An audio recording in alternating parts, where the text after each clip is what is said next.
नमस्कार बंधुरा आमी दीपांजन मित्र कलकाता ला पॉइंट कोचिंग सेंटर और यूट्यूब चैनल तरफ থেকে নিয়ে চলে এলাম আর একটি নতুন ভিডিও। আমাদের আজকের ভিডিওর বিষয়বস্তু হচ্ছে একটি খুব কমন প্রশ্ন, সেটি হচ্ছে কলকাতা ইউনিভার্সিটির আন্ডারে লয়ের এন্ট্রান্স পরীক্ষাতে কত নাম্বার পেলে আমি কোয়ালিফাই করব, মানে কোয়ালিফাইং মার্কস বা কাট অফ মার্কস। তো এক কথায় উত্তর দাও, সিইউএলইটি বা কলকাতা ইউনিভার্সিটি ল এন্ট্রান্স টেস্টের বা ল জয়েন্ট এন্ট্রান্স পরীক্ষার কোনো রকম কাট অফ মার্কস বলে কিছু হয় না, কাট অফ বলে কিছু নেই। তাহলে কিভাবে নাম সিলেকশন হয় বা র্যাঙ্কিং হয়? এটাকে বলে কম্পিটিটিভ বেসিস, কম্পিটিটিভ মেথডে নাম সিলেকশন হয়ে থাকে। তো সেই কম্পিটিটিভ বেসিসটা কী জিনিস? মোদ্দা কথা, যে বেশি নাম্বার পাবে সে সুযোগ পাবে। এক্ষেত্রে আমি একটু উদাহরণ দিই। আমাদের 2012 সালে আমি জুডিশিয়াল সার্ভিস পরীক্ষার মেন্স পরীক্ষা দিয়েছিলাম প্রিলিমস কোয়ালিফাই করে। তো সেই সূত্রে এই পরীক্ষা সম্পর্কে মানে কম্পিটিটিভ সিলেকশন মেথড সম্পর্কে একটু মানে জানার সুযোগ হয়েছিল সেই সময়। তো ওখানে পাস মার্ক বলে কিছু হয় না, যেটা আমরা সেমেস্টারে বা আমাদের সময় ইয়ার ছিল, ইয়ারে যে পরীক্ষা দিয়েছি, যেমন মাধ্যমিকে হয়তো 34% আমাদের সময় পাস মার্কস ছিল, উচ্চ মাধ্যমিকে 30% আমাদের সময় ছিল। তো সেই মতো কম্পিটিটিভ পরীক্ষায় যে 60% মানে 160 পেলেই তুমি সরকারি পেয়ে যাবে বা 50 পেলেই পেয়ে যাবে, এরকম ভাবার কোনো জায়গা নেই, কোনো অবকাশই নেই। তাহলে কীভাবে পাবে? তো আমার মনে আছে আমার এক বন্ধু, সে পরবর্তী ক্ষেত্রে জুডিশিয়াল সার্ভিস মানে চাকরি পায়, জাজ হয়ে যায়।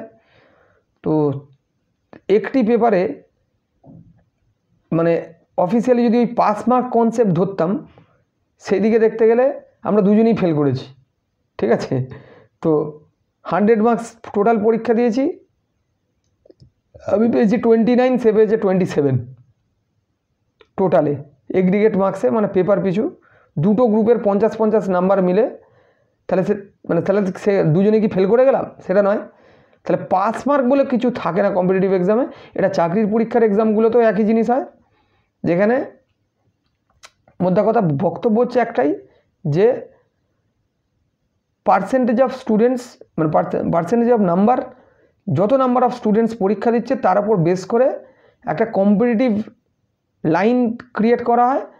সেই বেসিসে তুমি যদি সেই লাইন ক্রস করো, সেটা কখনো ফিক্স থাকে না। ধরো কোশ্চেন খুব ইজি হলো, সবাই প্রচুর ভালো অ্যান্সার দিল, সেই অ্যান্সারের রেসপেক্টে তুমি মানে ভাবছো যে তুমি ভালো কলেজ বা সরকারি কলেজ পেয়ে যাবে, কিন্তু তোমার ভাবলেই তোমার সেইটা সত্যি হয়ে যাবে সেটা নয়। কারণ কম্পিটিটিভ বেসিস পরীক্ষাতে কোশ্চেন সহজ হলে কিন্তু কাট অফ মার্কস বেশি হয়। আমি যেবারে জুডিশিয়ালের এক্সাম্পলটা দিলাম, যেবারে আমি জুডিশিয়াল ফাইনাল কোয়ালিফাই করেছিলাম, সেইবারে আমাদের কাট অফ মার্কস ছিল আউট অফ 200 87.25, এবং পরবর্তী বছর, সেই বছরে আমার প্রিলিমসেই হয়নি, তো সেবারে আমাদের কাট অফ মার্কস ছিল 114। আমি দ্বিতীয় বছর পরীক্ষাতে 113 পেয়েছিলাম, 1 মার্কসের জন্য আমার কাট অফ রিচ করতে পারিনি। তাহলে আগের বছরে আমি পেয়েছিলাম 95। তাহলে সেই 95 পাওয়ার রেসপেক্টে যেহেতু 87-এর বেশি পেয়েছি, তাই আমি কোয়ালিফাই করেছিলাম। কিন্তু পরের বারে যেহেতু টোটাল কাট অফ যেটা ছিল 115, সেটাতে আমি রিচ করতে পারিনি 2 মার্কসের জন্যে, 1 নাম্বার বা 2 নাম্বার এক্স্যাক্ট মনে নেই, ওই 1 মার্কস অর 2 মার্কস, সেই নাম্বারের জন্য আমি কোয়ালিফাই করতে পারিনি। তাহলে সেক্ষেত্রে 113 পাওয়া সত্ত্বেও আমি কোয়ালিফাই করিনি। তাহলে সেই হিসেবে যদি আমি পাস মার্কসের অ্যাসপেক্টে ধরি, তাহলে আগের বারে কম পেয়েছি, এবারে বেশি পেয়েছি, এবারে তো কোয়ালিফাই করা উচিত, কিন্তু করলাম না। তাহলে কোশ্চেন সহজ হলে কম্পারেটিভলি কাট অফ বেশি হয়, আর কোশ্চেন কঠিন হলে, প্রশ্নপত্র যদি কঠিন আসে, তাহলে তখন কাট অফ মার্কস কিন্তু কম হয়। তো সেই হিসেবে কাট অফের কোনো নির্দিষ্ট মানে সীমা পরিসীমা বা নির্দিষ্ট নাম্বারিং নেই যে এত নাম্বার পেলেই তুমি চান্স পেয়ে যাবে, সরকারি পেয়ে যাবে, প্রাইভেট পেয়ে যাবে, এরকম নেই। তাহলে কি মাথায় রেখে পরীক্ষা দেবো? যত বেশি মার্কস তুলতে পারি আমি সেটা তোলার চেষ্টা করব। তো ওই কত পেলে পাস, এসসি এসটি হলে কত, জেনারেল হলে কত, তাহলে কত পেতে হবে, তাহলে এই মাইন্ডসেটে না থেকে একটা রাফ হিসেব নিয়ে চলবে যে এত নাম্বার না পেলে হবে না। সেটা আমি মোটামুটি একটা আইডিয়া করে দিই যে জেনারেল ক্যান্ডিডেট 70+ না পেলে সরকারি কলেজের আশা ছেড়ে দাও, ঠিক আছে। আর এসসি এসটি হলে সেটা হয়তো 5-7 নাম্বার এদিক ওদিক হবে, মানে নাথিং লেস দ্যান 60 নিচে যদি পাও তাহলে হয়তো দেখবে সেই লেভেলে তোমাদের মানে চাহিদার রেজাল্ট তোমরা করতে পারবে না, এবং লিস্টে দেখবে র্যাঙ্কে অনেক নিচে চলে গেছে নাম। খুব নিচে চলে গেলে এমনও হতে পারে যে তোমার কোনো কলেজই এলো না। 4000 টোটাল ক্যান্ডিডেটের লিস্ট বেরোয়, সেখানে সিটের সংখ্যা হচ্ছে অ্যারাউন্ড 1800, 1800-র মতো টোটাল সিট আছে।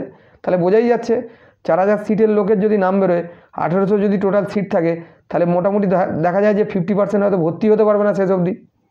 তো অনেকে এটাও ভেবে নেয় যে বোধহয় আমার লিস্টে নাম বেড়েছি বলেই আমি ভর্তি হয়ে গেছি, বা আমি সুযোগ তো পেয়েই গেছি। এরকম ভাবার কোনো অবকাশই নেই। মনে রাখতে হবে কত নাম্বার সেফ।